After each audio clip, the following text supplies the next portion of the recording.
到内蒙古呼和浩特了，朋友们，看这个草原上的天是真蓝呐、啊，这个才叫做蓝天白云。第一次来呼和浩特啊，要做3件事：吃羊肉、逛大草原，还有看寺庙。羊肉我吃不了啊，大草原冬天呢也没有了，所以我只能逛寺庙了。呼和浩特的庙实在是太多了，他们这边呢管庙叫做糟，7大糟8小糟，还有72个绵绵糟。今天就先参观一下这个排名第1的大昭寺啊，也叫做无量寺，也是所有来呼和浩特旅游的这个标志性的必须游览的地方。门票35。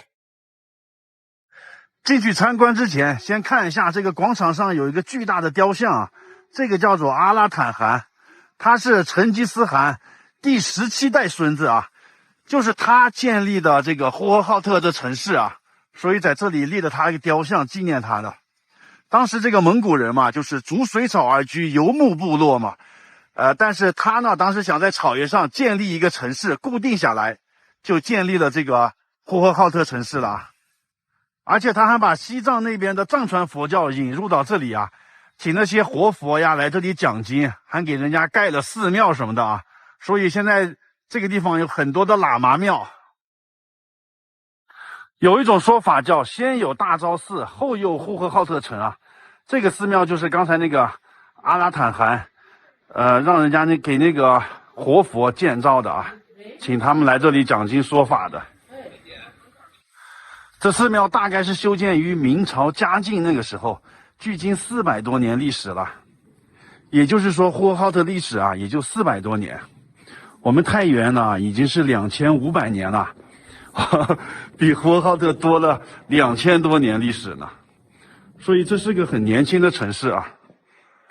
而且以前山西人走西口啊，来草原上做生意，很多人就留在当地了。所以呼和浩特这边啊，他们说话口音跟我们太原一样的。你看他这个房顶啊，都是金黄色的琉璃瓦，这都是皇帝级别才能用的啊。他这里面供奉的一个康熙皇帝的画像啊，也是被叫做康熙的家庙，所以他用了这个黄色琉璃瓦。你看这上面都金灿灿的这些装饰啊。这门口有2根旗杆。这是那个晒里面的唐卡的啊，就是每年有个晒佛节，把店里面的唐卡都拿出来挂到这里，让太阳晒的。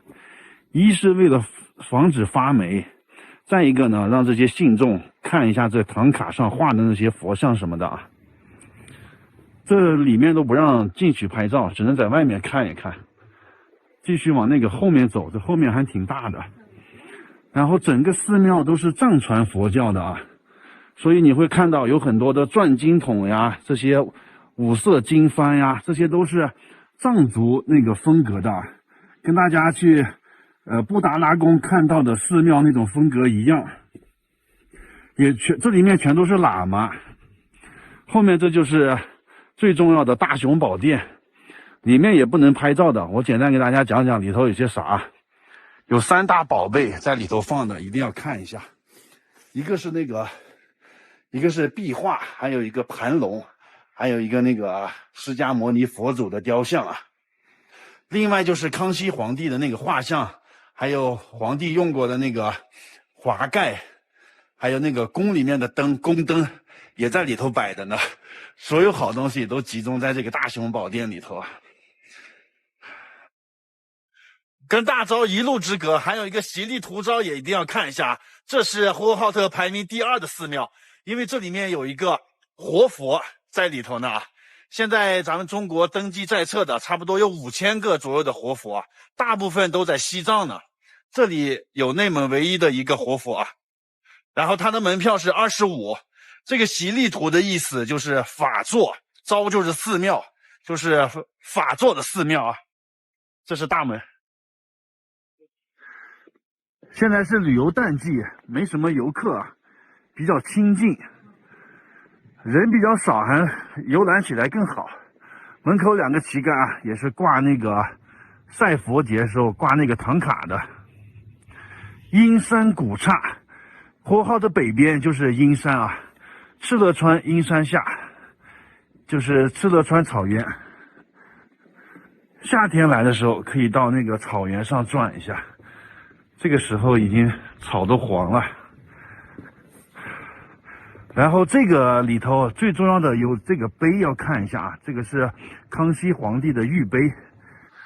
这碑上面用满汉文藏4种语言记录了这个康熙皇帝西征噶尔丹的缘由和经过，还有他途经这个呼和浩特的时候，在这个诏里面做了一些什么事啊。每个碑上面是2种文字，2个碑就是4种文字。这是康熙皇帝亲自写的啊，所以它的历史意义比较高。然后这个旁边有一个白色的佛塔，这是汉白玉的佛塔，要叫长寿塔。你看它的外观跟我们山西五台山的那个大白塔长得非常像，都是藏传佛教这种风格。然后这边呢有一个金堂，它的样子啊又有藏族风格又有汉族风格，藏汉结合啊。它里面就是和尚念经诵经的地方。然后它这个牌匾上面写了3个字啊，延寿寺。这是康熙皇帝给这个寺庙改名叫做延寿寺啊，有满汉文藏4种文字写的，也是金碧辉煌的这屋顶。今天就主要是看这2个寺庙啊，这2个诏，看了以后就可以了解呼和浩特这边的历史和文化。好，就拍到这里吧，明天再见，拜拜。到呼和浩特了啊，这个是火车站，从锡林浩特坐了1晚上的卧铺车，到了呼和浩特。早上8点半啊，看这个表，来的这么早，去哪里呀？旁边是汽车站，然后这里还有地铁，交通还是挺方便的。呼和浩特早上也挺冷的啊，现在零下7度，戴好帽子吧。来的这么早，该去哪儿呢？这才8点半，那些景点什么的也没开呢嘛。然后酒店也不能入住。对面有麦当劳啥的，我进去吃个早餐啊，然后在里头坐一坐。一会儿天气暖和点，找个景点逛一下。以前我还没有来过呼和浩特呢，正好有这个直达火车，就来这边转一转。坐个公交吧。订了个房间，公交1块钱。呼和浩特的早上，差点忘了，我是酒店的高级会员，可以提前入住的，所以现在坐车去酒店啊。他们这里好堵车呀，早高峰堵在这高架上了。我来这儿吃个早餐，吃个豆浆吧。早上简单吃个8宝粥，一个韭菜饼，一个小凉菜，韭菜鸡蛋。哎呀，这个饼5块5，8宝粥6块5，凉菜5块。早上简单吃点吧。哎呀，就坐在这窗口，边吃边看外面的行人呐。这个位置啊。呼和浩特这边早上是吃羊肉呢，羊杂碎、羊肉烧麦那个啊，看我都吃不了，我只能吃点这个饼啊啥的。但是这个饼比我们菜园贵啊，这个饼都卖5块5了。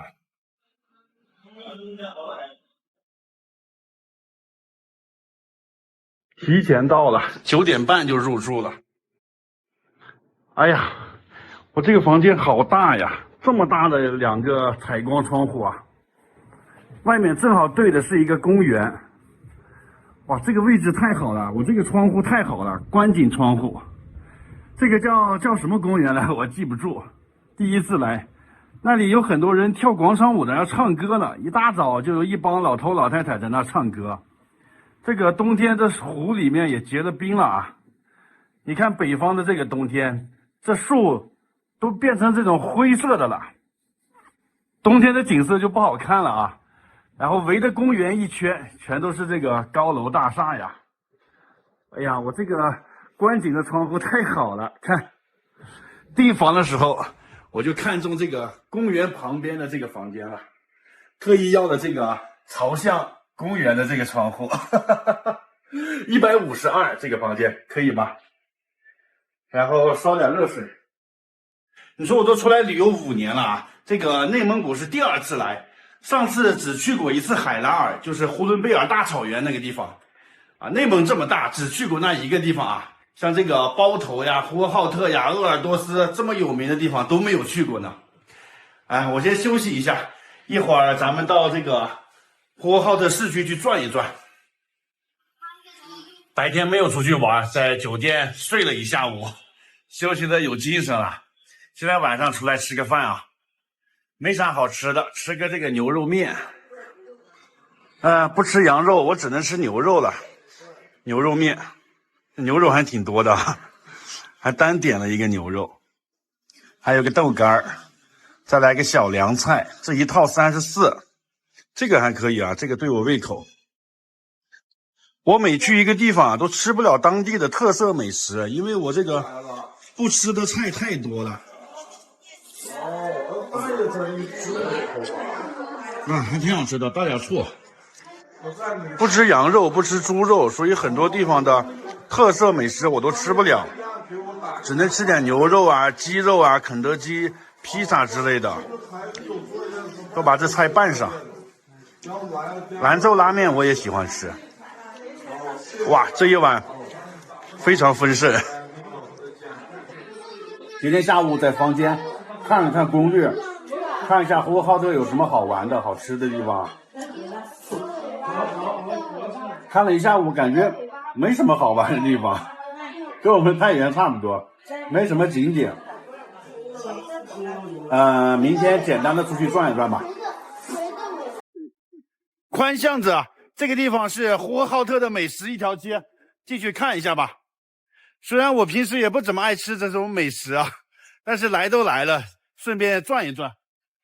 就在这后头呢，这其实是当地的回民这个美食街啊，因为这个地方都是伊斯兰风格的，都是清真风格的。你看这个房子都可以看出来啊。那边还有个清真寺呢。这个宽巷子就指的是这条街，这街道的两边全都是各种美食。这条街上很多卖牛肉、卖羊肉的啊，这里的羊肉很有名。我来到内蒙都感觉有点浪费了，因为吃不了羊肉。应该让我妈来啊！喜欢吃羊肉的，你们来这个呼和浩特啊，这边可以拍照打卡，这墙上有各种打卡的地方，到那里头转一下吧。主打的一个就是来都来了，这里大部分店铺都是清真的啊！你看这个回回，这个牛肉面上面也是有清真，看他们这个招牌的右上角全都是写的清真。你看这个招牌上右上角全是清真，说明这里就是回民比较多啊。你看这个店的招牌上都是有个回字。吃个牛肉饼吧，我看刚才那个牛肉饼，牛肉挺多的，挺好吃，我喜欢吃牛肉饼。我看到卖奶豆腐的了，现烤的。这个是奶豆腐，这个是烤酸奶，那个是奶皮子，我不知道能不能吃得惯啊。然后我买一个尝一尝，各来一个。这确实像豆腐一样，但是这里头全是奶啊。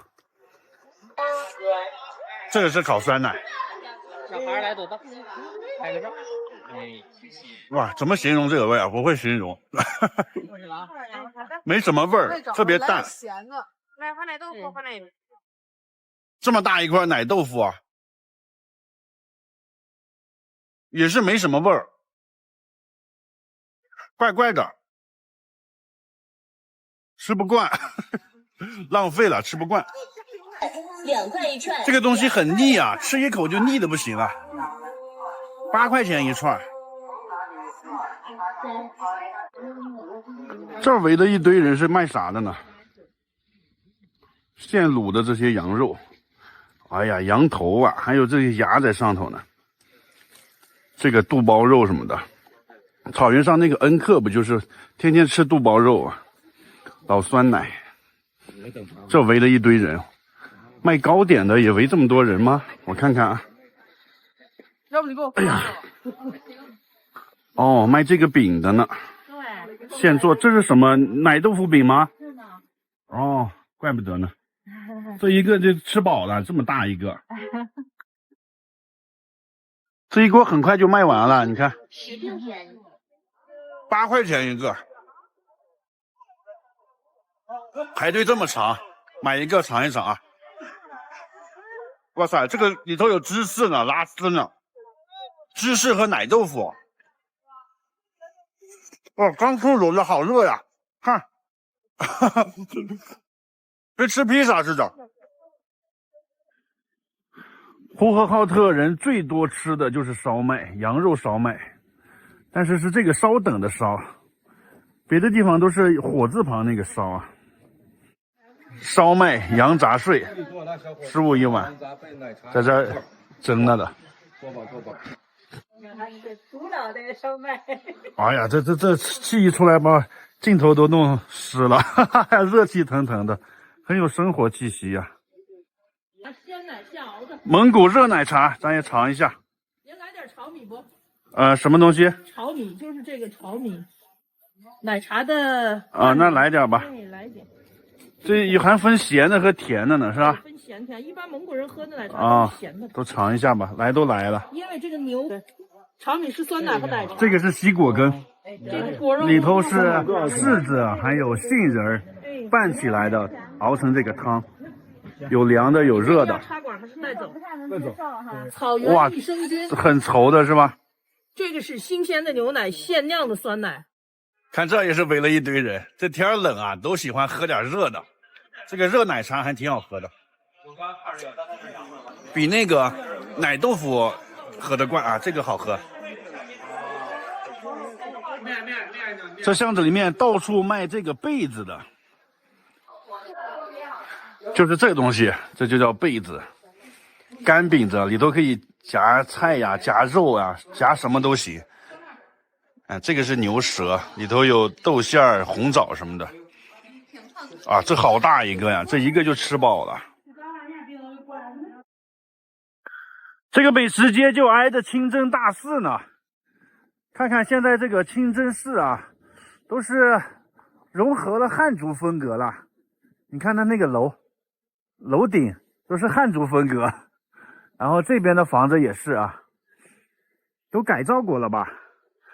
这个清真大寺它还是重点保护的这个单位呢，你看，呼和浩特的清真大寺，这个大门口要不挂这个牌子，以为是哪个大户人家的那个了哈，跟那个回族的风格一点都没有。今天住这边，逛完街了，直接回酒店。今天这个位置特别好，看一下外面，这就是宽巷子的入口啊，就住在它正对面。这个位置绝佳呀！从这里看看这个清真寺啊，那边是那个尖尖的那个塔，在这里看风景还不错呢啊。然后这个房间117，还挺便宜的啊。呼和浩特现在冬天是不是淡季呢？房价就便宜，可能夏天旺季的时候就贵啊。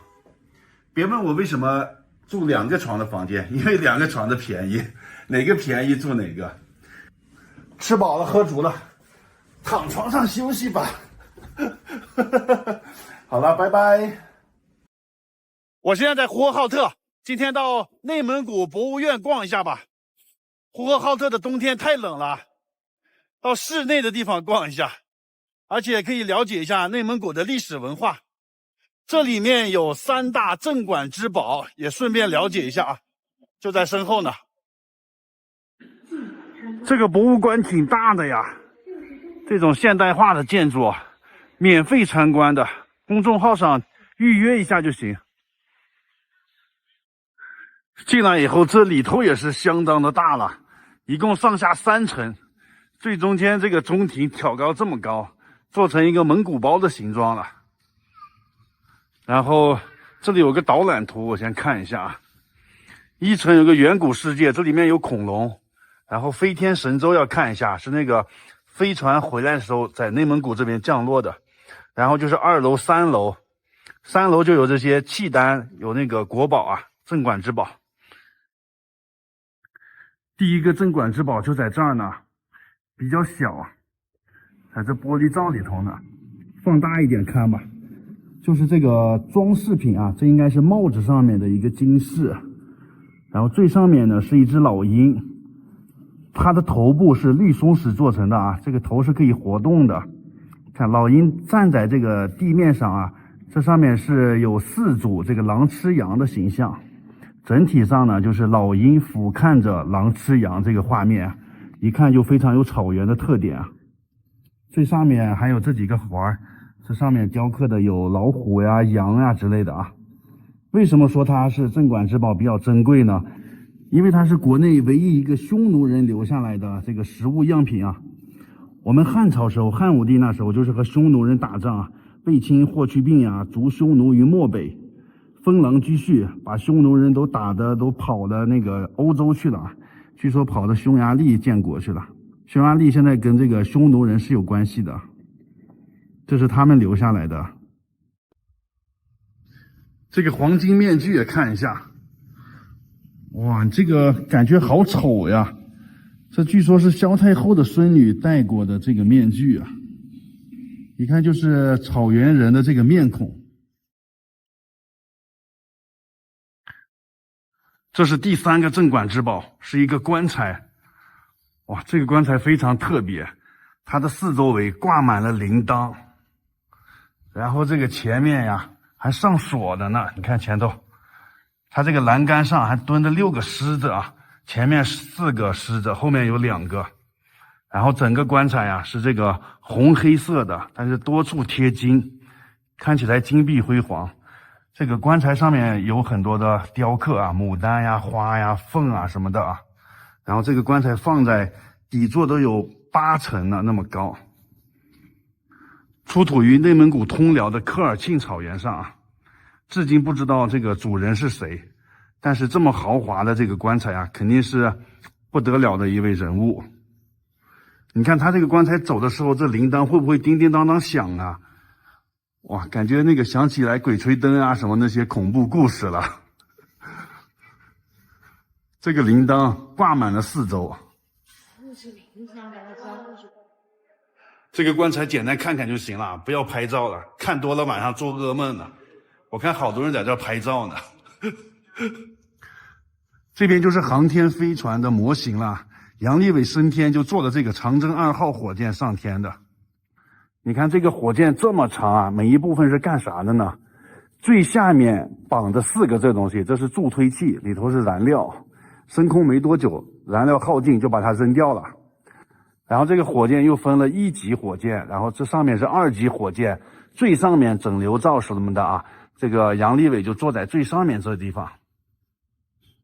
那里不光坐的人，还有很多的货物也装在这个上头。哎呀，我去，这么长的火箭啊，真正有用的送到太空中的就这么一点点。美国那个马斯克那个火箭回收，其实回收的就是这个第1级的火箭，用筷子把它夹住，就是第1级火箭。先看恐龙吧，它怎么这姿势呢？像是猎狗一样啊。这边还有好几个恐龙，这应该都是真的吧？博物馆里面应该都是真的啊。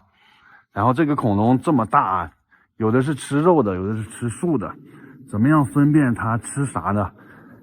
其实很容易看啊，看它的脖子，脖子短的那个长相凶一点的就吃肉，脖子长的那种一般都是吃素的。那么大的恐龙啊，都是吃素。为什么恐龙灭绝了？地球上没有足够的食物让它们吃了。这边的是恐龙蛋，恐龙蛋长这样子的，恐龙那么大，它的蛋只有这么小啊。它的蛋相当于2个拳头这么大吧，比鸵鸟蛋大一点吧。这里面展品太多了啊，简单逛一下都得2、3个小时呢，我就简单拍了拍。好，就这样吧，拜拜。